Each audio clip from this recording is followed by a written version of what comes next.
together. Other than a few minor injuries and maybe a guy's out for a week or here and there, we've had this group together for several weeks. So they've gotten used to playing with each other. They know each other's games better than our team probably did last year. And what was the other part of the question? Well, I mean, you talked about the physicality aspect. I mean, what do you anticipate maybe that you have to adjust this coming year that you experienced last year? In terms of the Big Ten. You know, it's one of those things, it's kind of like being a head coach or a parent. Until you experience it, it's really difficult to, I guess, paint a real clear picture of what it's going to be.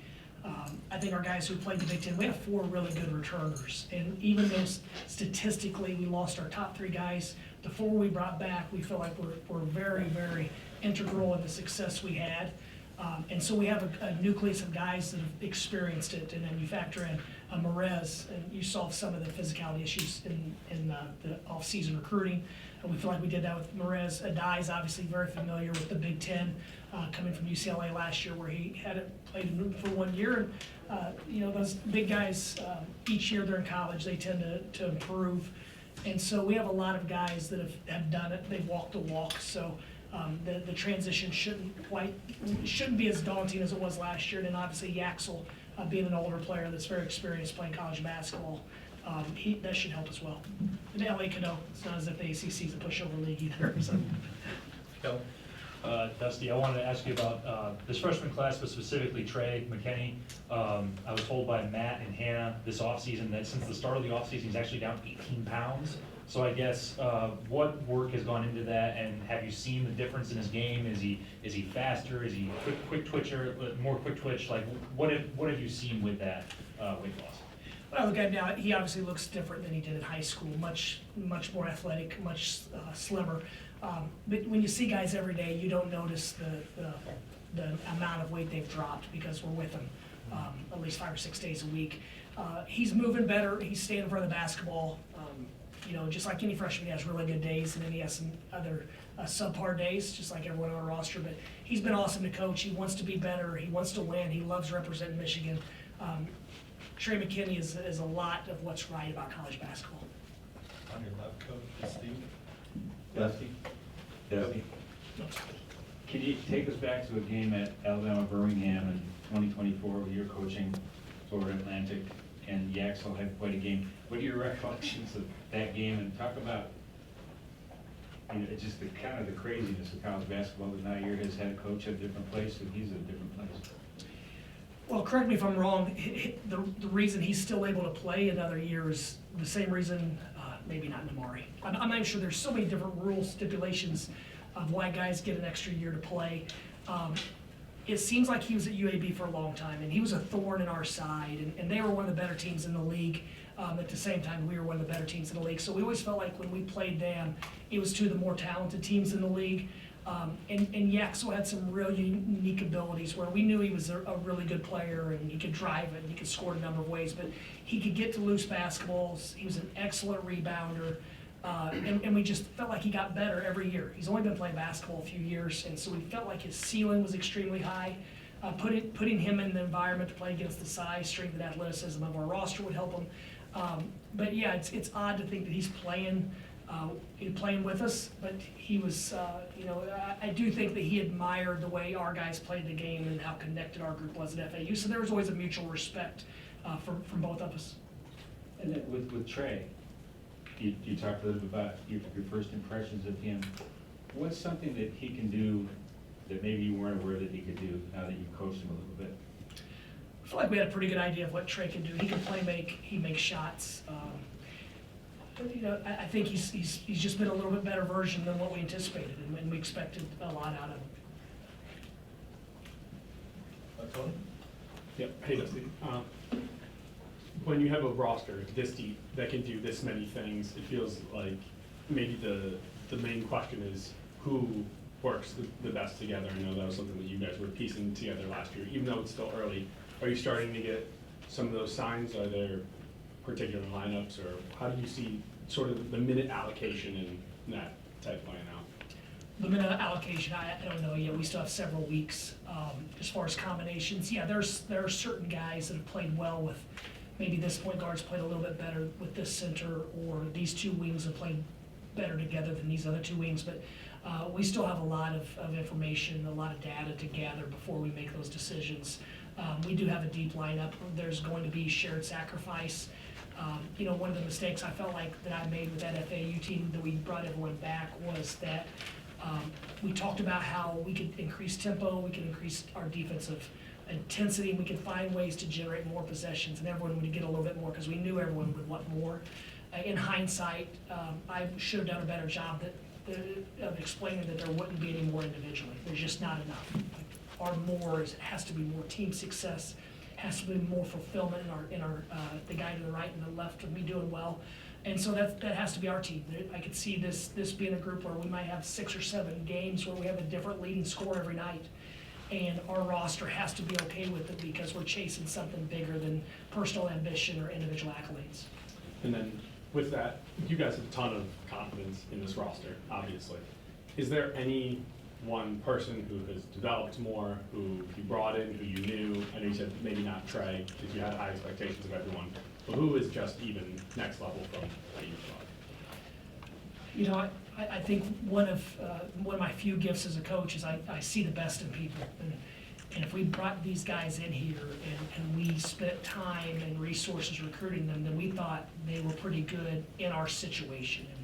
And style of play, the team setting, there's so many variables that contribute to these guys' success that we just try to find guys that fit the way we want to play, to fit the way we coach, that want to be coached the way we coach, because it's different than the next guy. Everyone has a different coaching philosophy, coaching style. So we had high expectations of everyone on our roster. Obviously, some of it might be delayed expectations, but I can't think of one guy that I could sit here and say, man, he's been a lot better than we thought, because we had pretty high expectations of all the guys, especially portal guys. I will say our returners have improved drastically. All 4 of the guys during the rotation last year are much better basketball players.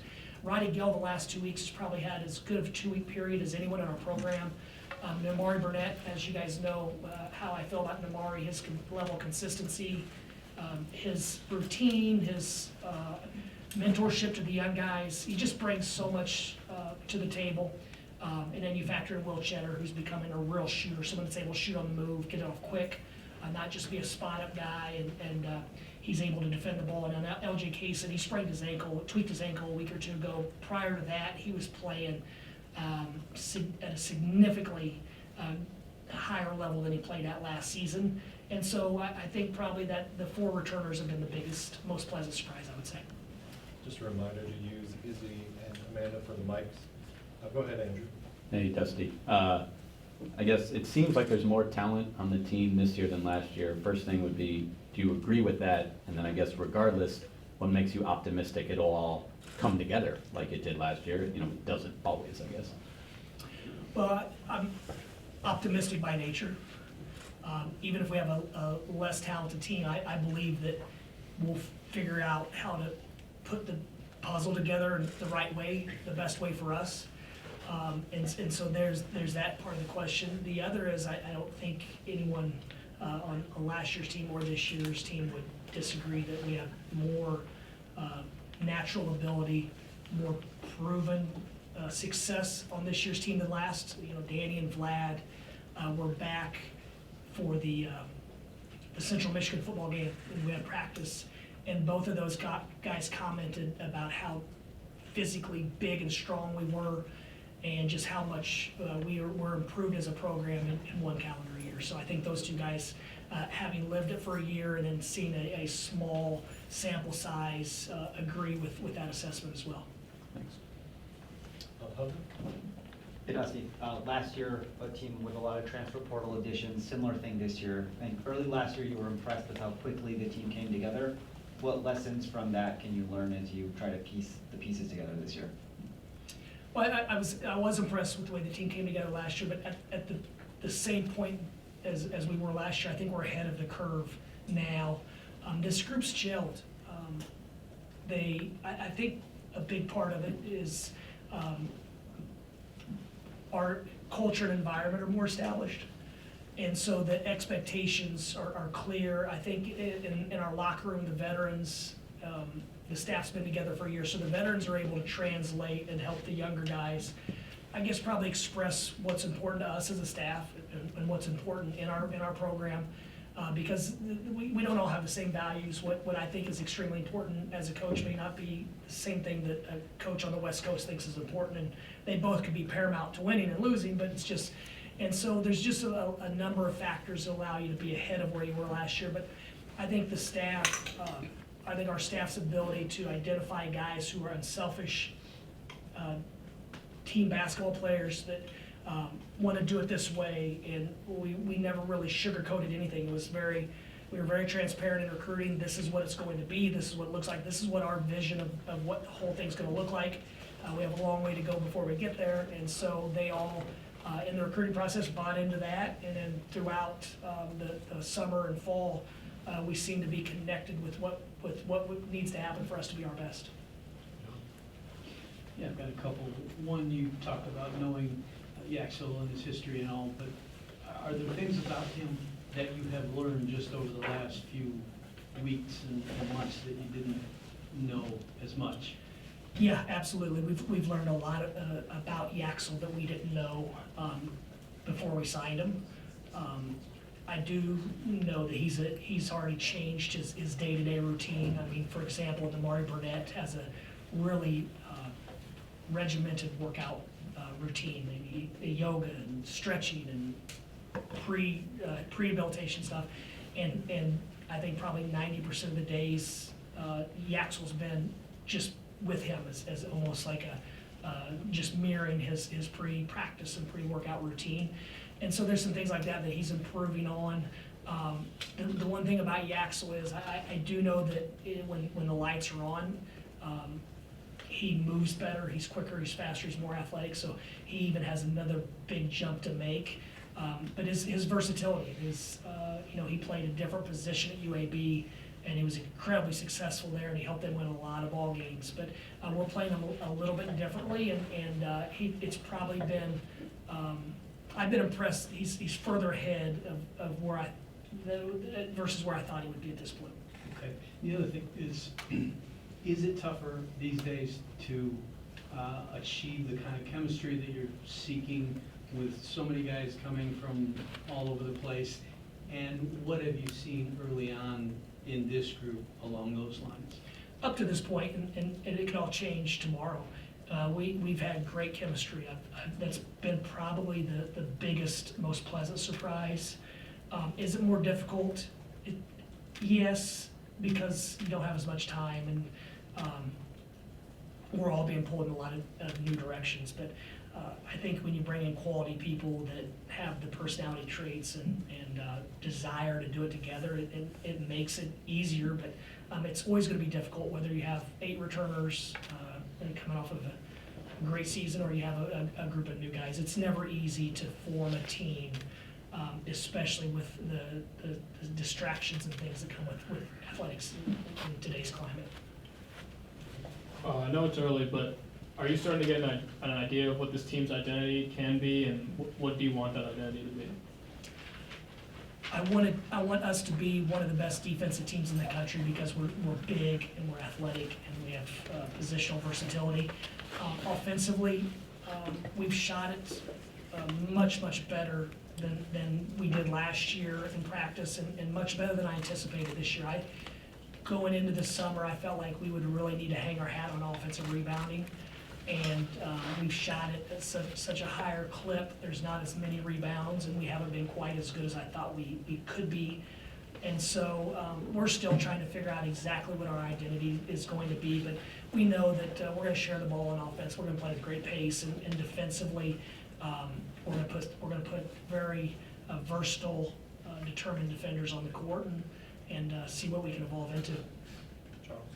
Yeah, what went into scheduling the exhibitions against Cincinnati and St. John's, and what are you hoping to see from your team in those? Well, I'm one of the few coaches that I've always said I would like to get beat in exhibition. I want to play teams that can beat us, to expose some weaknesses. I want to play against great coaches, Cincinnati made sense for a number of reasons. They have some real unique pieces. Bob Miller came from FAU. They have a new roster. Their center from UCF, I've watched him a lot. He's a very talented player, so they have size up front. Their guards can really defend. They have shooting, so I thought just it made sense, and I have a lot of respect for Wes Miller. They've been a pressing team at times. They played a number of different styles based on what their personnel dictated, and so we just thought it made sense. Night before a home football game, put some fans in, get an early glimpse of our players, and also really expose some weaknesses, because sometimes you can't really expose your own weaknesses in practice because of how you're wired. For example, with our switching defense, sometimes the screening and cutting is different against switching than it is against teams that don't switch. So we have to recalibrate at times in games, and then obviously St. John's going to the Garden, we felt like would be an experience for our players. Obviously, the fans have agreed it's been very well received, and we're going to learn a lot about our team. St. John's might have the best roster, most proven roster in college basketball, and so there's no better way to see exactly where you are than to play against really quality teams before they count in the win and loss column. And it also gives us a chance to see the new guys against older, really quality athletes in a game-like environment with game intensity, and the lights are on and we're in uniform. So it made sense on a number of fronts. Now that you have a few months to look at it, what do you see in the look where you have both Merez Johnson and Ade Mara on the floor, and then when you throw the curveball, having Yaxel out there with the two of them, what does that look like for you guys? Well, Yaxel, as I've said, he's as much of a guard as just about anyone on the roster. And so his versatility is unique, and he voluntarily started picking up 94 feet guard and point guards, and he's done it as well as anyone on our roster. Maybe Elliott and LJ at times have guarded a little better in the full court, but he's kind of taken that challenge on.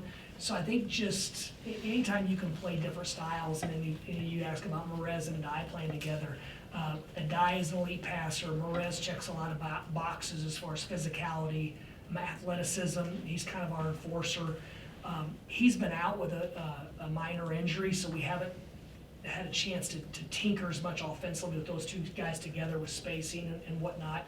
But without a doubt, when you have really good players, they can find ways to play together, and that's kind of how we felt last year with Vlad and Danny, that these guys are both really good, and you have really good players. It tends to work out, and so I felt the same way with our guys. But Yaxel's been awesome when we play him at the stretch five. He's been awesome when we played him as a playmaker. So we have a number of different ways we can play. And it might be game by game based on matchups. It might be who's playing better that night. So we have a lot of answers still. We have a lot of questions still to answer. One guy that's a little bit of an unknown is Malik Cordell.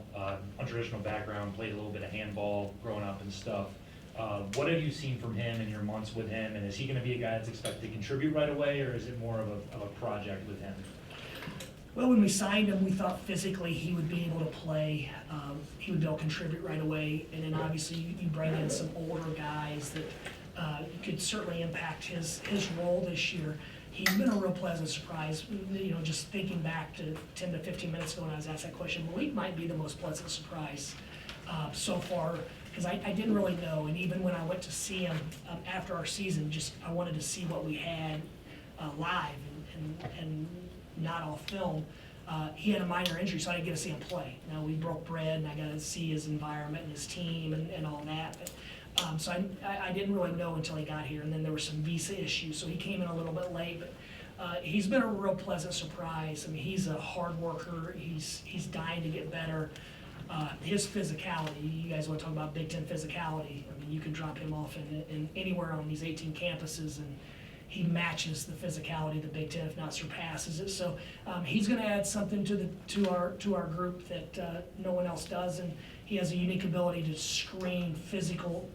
set physical ball screens and still get to the rim and catch lobs. So that's something we haven't had a real lob threat, to be honest, since we had Johnny Boone at Florida when I was an assistant, and prior to that, Michael Kaiser at La Tech. So we have a couple guys now that are legit lob threats in Malik, Adai, and Merez. So our ability to put pressure on the rim is something that we welcome this year. Fellas? I'm not saying Will Chenner didn't have the ability to back up 5 Dusty, kind of piggybacking off John's question earlier about chemistry, it seems that college basketball is more and more like the NBA in terms of roster construction, the turnover in particular building. How have you had to change or adapt to that? Oh, it happens so fast. I mean, we're making decisions with so much, with uncertain futures. We don't know what the rules are gonna be. And, you know, obviously, when players are bouncing around, it's going to affect their education and the graduation rates and some things. There's going to be some collateral damage, but, man, I just look at it as if my job is to coach basketball, and each year, once we have our team together, it's Christmas morning. The first day our team comes together is Christmas morning. So even though it's like the NBA that there are changing rosters, as long as we're finding the right guys, it's still awesome to walk in the gym with guys who want to work and get better. A quick follow-up, has it changed the well, obviously it's changed the expectation year to year, but how about the pressure that you feel or don't feel with this new era? You know, I put a lot of pressure on myself. I don't feel a lot of external pressure, just by nature, it's the way I'm wired. When this season starts getting closer and you start waking up at 2 a.m. wondering if you're prepared, if you prepared your team in press breaker enough, or if your ball screen defense is gonna be good enough, whatever the case. So, no, I don't think so. I mean, this is high-level college athletics. There's going to be pressure. There's going to be coaching changes. You know, it's part of the climate, and it's not as if when there's a coaching change, they're eliminating a spot. You know, there's another guy waiting on that opportunity that's worked a long time to get it. So I don't think about all that stuff, the pressure that comes with it. My pressure comes from trying to be the best leader and best coach for this group, so we can be the best we can be, and then also just really enjoy the experience. Clayton? You almost alluded to it there with the Christmas morning thing, but the video you guys posted the other day when you were talking about your family's history with coal mining and, you know, working electricians and stuff like that. Has the team bought into the message of kind of the gratitude of being able to do this? And then who are some of the people in your life that have inspired you and kind of provided that perspective for you? Oh, a number of things, and I hate that's the downside of college basketball now, that you have those intimate moments being recorded, and I didn't realize that. And I think that's, you know, I think that message is across the board on our team.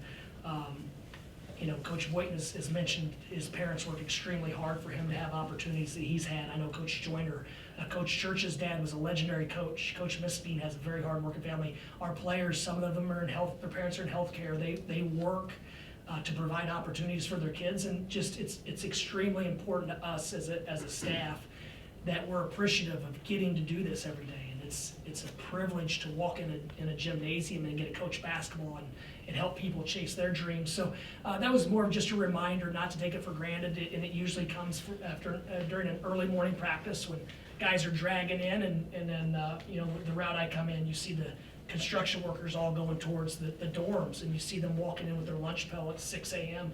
You say, man, like, nothing against that. That's what my brother does at a high level, and I have a lot of respect for it.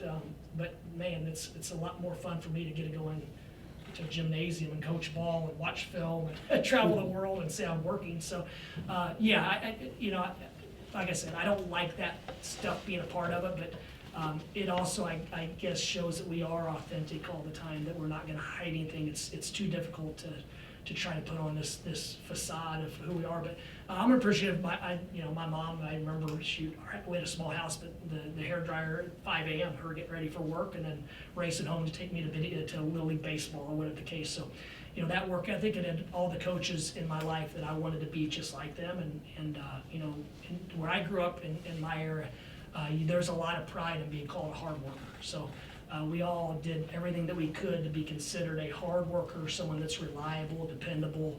And so, you know, that myself and our staff, we've tried to carry that over into this profession. But, you know, it's gonna take some elbow grease, but it's a lot of fun. Austin? Dusty, what do you need from your point guards this year? When you look at the turnovers, how much of that starts with those guys, and how much of it is like a whole team thing? Well, I don't want to jinx it, but I mean, we're monitoring the data and the stats last year compared to this year. And the first thing I look at every day after practice is assist to turnover ratio. And then I still have some PTSD with our shooting woes in February. And so I look at 3-point percentage every single day. Those are the first two things I look at. Usually the managers get us our stats about 10 minutes after practice is over. And we've managed the turnover battle really, really well this year. It might be that the returners are more familiar with our system. It might be just that, we know what cost us last year, from what kept us from being our best. I don't know, but we've handled it better. What we need out of our point guard play, hey, Trey Donaldson, he got us 27 wins, Sweet 16, a banner. He was our point guard last year, so I'm never gonna say anything negative about him. He made some big plays down the stretch. This year, LJ, Roddy Gill's moved into more of a primary playmaking role, and then Yaxel's been a playmaker. We've just done a much better job of making better decisions, of simplifying our approach. And so up to this point, that's been a real pleasant surprise, but the other team's defense, they have a say in the turnovers as well. So we'll see here pretty soon when we play against the Bearcats and Johnnies.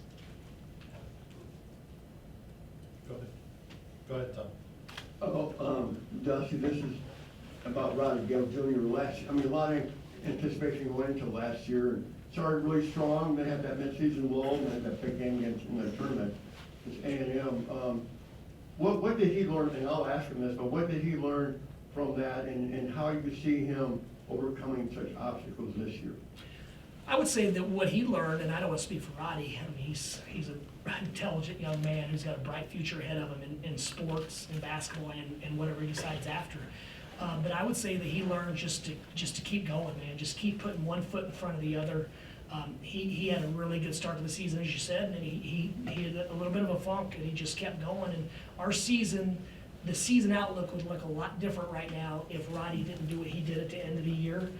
And he had a great offseason. He shot the ball incredibly well. He's playing at a high level of confidence. He just looks much more comfortable.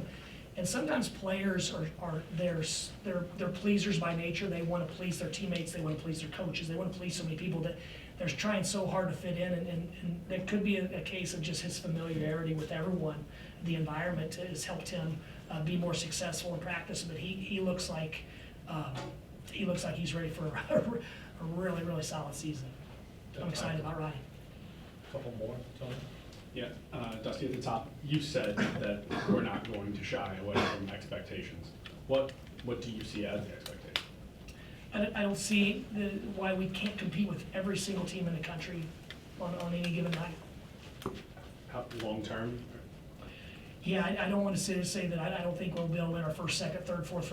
Yeah, I want to try to win every game, and we're not going to, but we feel very good about how capable our roster is. Now, does that equate to winning? No, there's teams picked number one in the country last year that barely made the tournament or didn't make the tournament or whatever the case, so that means nothing now. I mean, it means that how I feel, what my projections are, it means absolutely nothing, but I love our team, and I think we have a really high ceiling, and there's nothing that makes me say that, man, we don't have enough of this or we don't have enough of that to beat any team in the country on a given night.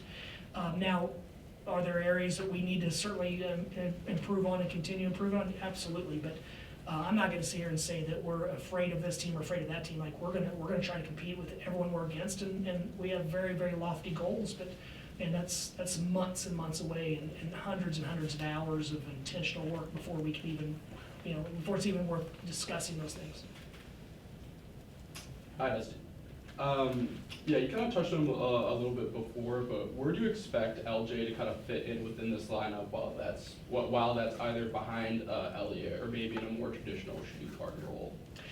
We're trying to figure that out, and LJ knows his long-term potential at the highest levels of basketball is playing the point. So he's going to continue to work on being a better point guard, but he's dynamic. And I think last year he showed us at the end of the year that when you put the ball in his hands and let him go and create some he creates some opportunities for himself and his teammates. So there's a fine line of evolving and developing into something that can help you long term, but also making sure that you're doing what the team needs that moment and that day. And he's a dynamic guard. He's really improved defensively. His body, he's changed. He looks like he's in the best shape of his life. He's communicating better. I could go on and on. Like I said, the 4 returners have been awesome. But yeah, I think there's going to be nights when we need LJ to come in and facilitate. And I think there's going to be other nights when we're going to say, hey, LJ, man, go do what you do and make some stuff happen. Hi, Dusty. Kind of on that note, could you talk about Elliott and both what attracted you to him in the portal, to want to go after him, and how you've seen him kind of gel with the other guys so far? Obviously important for point guards. Yeah, I'll start with how he's gelled. He's been awesome in practice. And the other thing, his shooting, you know, I read these articles, and Elliott was a good shooter in high school. He didn't shoot it well last year. I think he was low 30s, but he shot 41 off the catch and shoot threes. His percentage off the bounce wasn't great. But he's in the gym every day working on it. He shot it, I think he's a 50% clip, 5-on-5 since he's been here, 5-on-5 scrimmage, so from 3, so he shot the ball well so far. And, you know, just watching him shoot, he has great balance, he has a great base, he comes off clean, and so usually that comes down to either confidence, situation, role, I don't know. Obviously, the guys in North Carolina know what they're doing. Hubert Davis he's played the very last week of the season. So, but yeah, just sometimes situation, new beginnings. I don't know, but he's shot the ball well here, and we're optimistic because of his work ethic and because you know, we do think we have a good defensive team that he's seeing some real game looks in practice. But his ability to get people the ball to generate easy baskets are probably the thing we welcome the most. I mean, he sees the floor. He understands the point guard position about as well as anyone that I've ever coached. And one more coach with Steve. Steve, you mentioned earlier that Trey McKinney is, I believe you said, everything that's good about college basketball. Could you touch on all those different aspects of him as a student athlete that led you to say that? Well, student athlete, I mean, he's obviously a very good basketball player, but he's a real student as well. He embraces the Michigan culture, the campus and environment outside of our building, the people that he's surrounded with, that he's able to learn from. He just embraces all things Michigan, and he wants to be involved in student groups. He wants to be involved on campus. He has a really, really high work capacity. He's in the gym early just about every morning working on his game. He's out and about, you know, taking advantage of all the things that this place has to offer. And you know, he's been very, very precocious as a freshman. Winters too. Winters as a freshman, and Ricky. Those guys, they've leaned on the veterans to learn and grow, but they've embraced and they've grown. They've embraced Michigan and they've grown in so many areas already. So ultimately, that's what you want your culture to be, where the older guys are teaching the young guys the right things, and they're looking out for them for their success, and they're not looking at them as competition for their playing time or whatever case. That they're looking at them as teammates, and they're going to do everything they can to help them. And I think Namari and Roddy and those wings especially took those guys under their wing, no pun intended, immediately this summer, and I think that's a sign of maturity and of being about the right things. So, and I got a little bit long-winded, but yeah, I'm very high on those young group of players. Very good. Coach, thank you so much.